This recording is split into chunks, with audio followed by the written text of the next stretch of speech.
Snow looks for a way in, a cop is sent to the MS-1 as negotiator. He speaks with Alex privately and convinces him that releasing at least one hostage is the best way to go. When Alex accepts, the officer tells him the hostage should be a wounded woman, so Alex chooses Emily.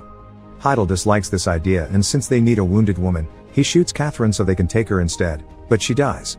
At the moment, Snow manages to find a spot to climb on board, and he's seen by a prisoner, who warns Alex about this being a setup. Alex shoots the negotiator, then asks his brother to find Snow and kill him. Shaw guides Snow to safely enter the ship while Alex, who's found a digital newspaper, finally realizes who Emily is. At that moment, she's in an elevator with Hawk, being taken back to the hostage room by a prisoner. She grabs the fire extinguisher from the wall, opens it on the prisoner's face. Hawk uses the distraction to attack him, but the prisoner pushes him at the same time as the doors open to reveal Snow. The prisoner punches Snow, throws him out of the elevator and, after some struggling, holds him by the neck against the wall.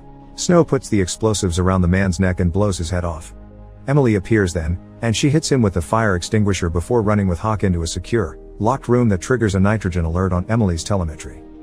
Outside that room, Snow is telling Lanfrell and Shaw what happened, but he needs to hide when Alex and his men suddenly come out of the elevator. They find the room Emily has locked herself in, and Alex asks one of his men to bring him 2 engineers.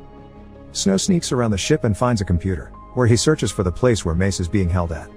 He's told about Emil's current oxygen problem, but since the room is secured, he doesn't know what to do. Outside the secure room, the 2 engineers arrive. Alex shoots one of them as an example and tells the other to open the door. Meanwhile, Snow is crawling through the ship's shafts, unaware a prisoner is following him. He reaches the torsion system, which creates a gravity that should hold him up.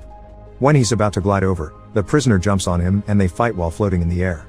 Snow pushes the prisoner off and jumps over to grab the edge of the exit, but the prisoner jumps on him and hangs onto his leg.